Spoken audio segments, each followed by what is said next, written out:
All right, young scholars. Today I'm just going to actually feel like we're tearing through because we're doing 3 chapters a week here. And I don't feel like we're necessarily going into enough depth with certain things. So I'm probably not going to get through all of chapter 3 today. I will not assign reading for the weekend. And I will go over chapter 3 in greater detail tomorrow. But today, I want to go over some things, and then I want to give you an assignment to do during our little period here.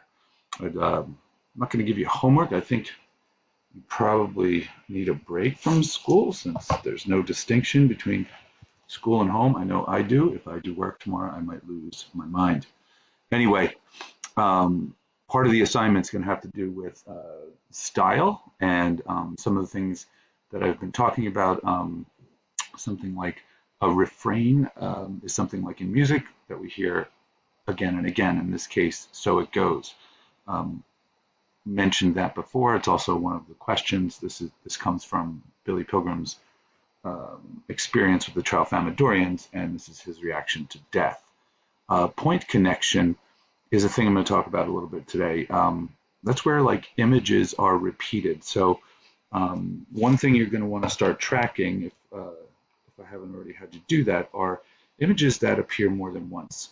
For instance, at the very beginning, there was Vonnegut himself is talking about calling old friends and being drunk, and he uses the phrase to describe his breath, which drives his wife away, mustard gas and roses. That will reappear, but there are other things that are more common, like blue and ivory. Um, the the colors blue and ivory, which indicates certain things. It's usually used to describe feet or hands. And today, at the beginning of chapter 3, is something that maybe it's more of a motif. It depends on whether you picture it in your head. But Adam and Eve is brought up, and I'm going to talk about that a little bit. I also want you to pay attention to his diction. I put here earthling, massacre, babies, especially the word earthling. How often do we use that word? Sometimes he will say human beings instead of soldiers or people. All of these are choices that we want to pay attention to. I mentioned redundancy yesterday, and someone asked me what that meant. And that is where his sentences needlessly repeat at the beginning information or phrases that were in the sentence prior to it. So his syntax also is used to create an effect, and I want you to pay attention to those things. Motifs are like themes or ideas that keep popping up. And so I'm going to use, so some of the examples are here, recurring motifs or imagery and refrains, mustard gas and roses, the use of babies and what that word and its cognates, that's just what we think of when we think about babies. That one's actually going to be tied a little bit to, maybe not a little bit, but to Adam and Eve, the biblical allusion that starts chapter 3. And so on. And Three Musketeers, as I mentioned in the chapter 1, Three Musketeers is a candy bar that the woman on the phone is eating as Vonnegut, as a young man, is calling in a report of the veteran who gets killed. It is now also in Roland Weary's mind, the group of him and the 2 scouts who, despite their talent and skill, wind up dead, whereas Roland Weary and Billy survive in chapter 3. All right. Some themes that we've noticed, and again that I'm going to tie to Adam and Eve. The Children's Crusade, we talked about that in chapter 1, the historical event, which is also part of the subtitle of this book.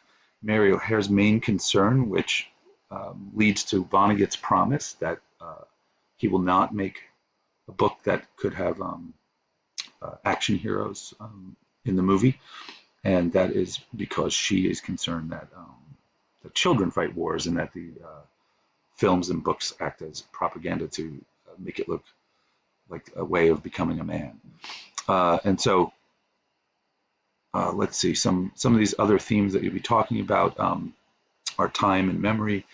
I pull some quotes from the book where he already starts thinking about this stuff. Billy's unstuck in time, and obviously in the Tralfamadorians see time, or like we see space. machines and technologies I've asked you about. One of them that I didn't really go over is this quote from chapter 1, um, where Vonnegut says, "I've told them, my children, not to work for companies which make massacre machinery and to express contempt for people who think we need machinery like that." It's a pretty high standard, not common parental guidance. I'm sure most of your parents don't care if the company you work for makes bombs, and most likely the company you work for will make stuff for the military. Talked about the elevator killing the veteran. And of course, there is at the beginning in chapter 1, Vonnegut reads a little bit on the history of the bombing of Dresden in the, I believe, 18th century, and the city survives it. Cannonballs do not do the type of damage that the incendiary bombs of World War II do.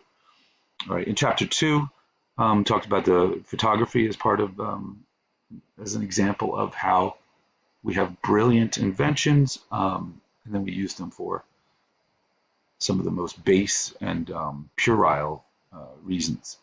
A little bit on Roland Weary, The Three Musketeers. Princess is the dog at the beginning of chapter 3, the dog that we heard barking in the background. One of the things I want to talk about is Vonnegut's use of Christian imagery. All right, even the values are kind of built into some of the story, and I don't want it to seem a simple state of he's anti-Christian or atheist or whatever.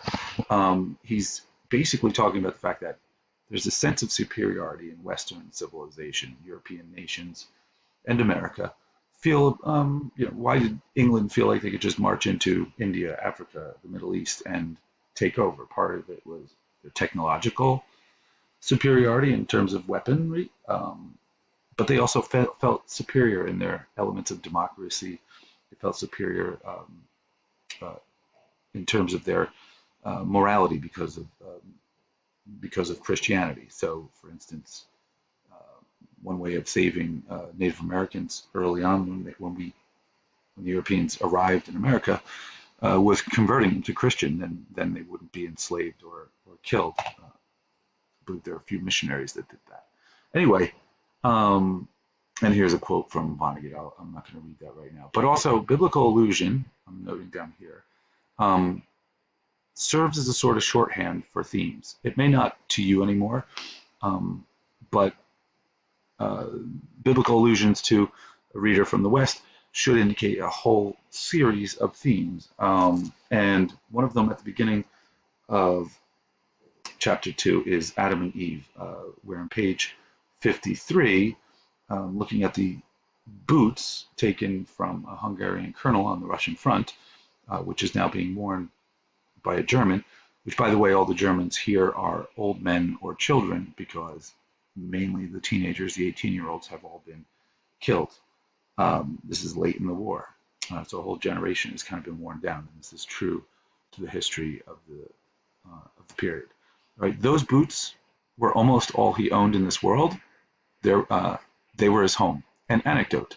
One time a recruit was watching him bone and wax those golden boots, and he held one up to the recruit and said, "If you look in there deeply enough, you'll see Adam and Eve." Billy Pilgrim had not heard this anecdote, but lying on the black ice there, Billy stared into the patina of the corporal's boots, saw Adam and Eve in the golden depths. They were naked. They were so innocent, so vulnerable, so eager to behave decently. Billy Pilgrim loved them. Next to the golden boots were a pair of feet which were swaddled in rags. They were crisscrossed by canvas straps, were shod and hinged wooden clogs. Billy looked up at the face that went with the clogs. It was the face of a blonde angel of a 15-year-old boy. The boy was as beautiful as Eve. All right, so the story of Adam and Eve, we often think of almost immediately as a fall from grace. But one of the things that, one of the key parts of the story is Adam and Eve ate a fruit. Some people, we usually think of it as an apple. Some people say it's a fig, that they were not supposed to eat from the tree of the knowledge of good and evil. A lot of people forget that part, or they think of it as just evil or something. But what they got when they bit into it was one of the first things they realized was that they were naked and they felt shame. They suddenly were aware of right and wrong, and they could no longer be in paradise. The other element of it is that they had the choice.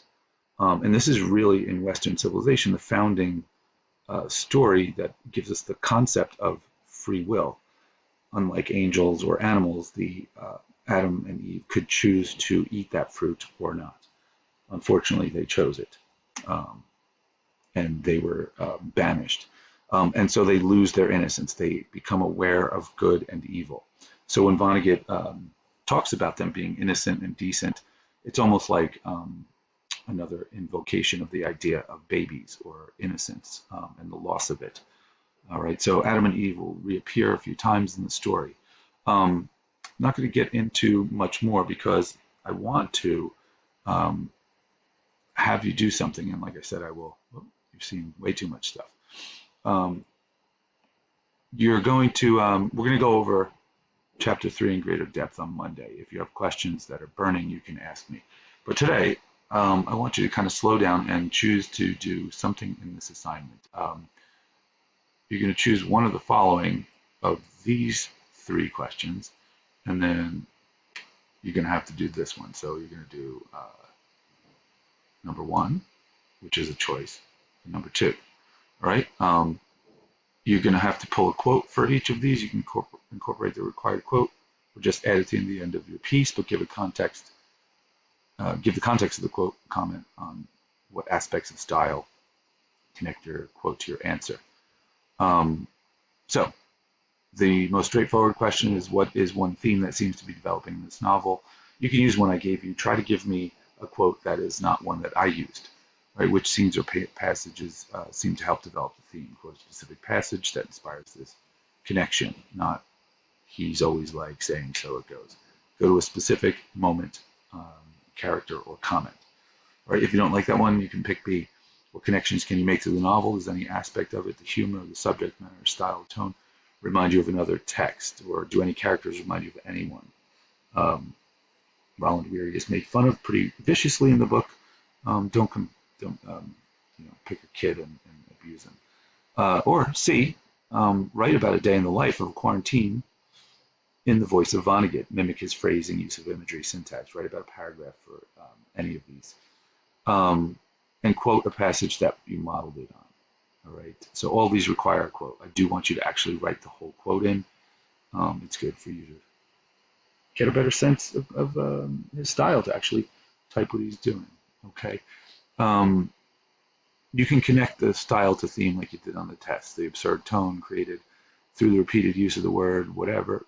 Earthlings, which with its, science fiction connotation, creates a contrast to the trauma Billy experiences when he's arrested, which actually highlights the theme of dehumanization, something like that.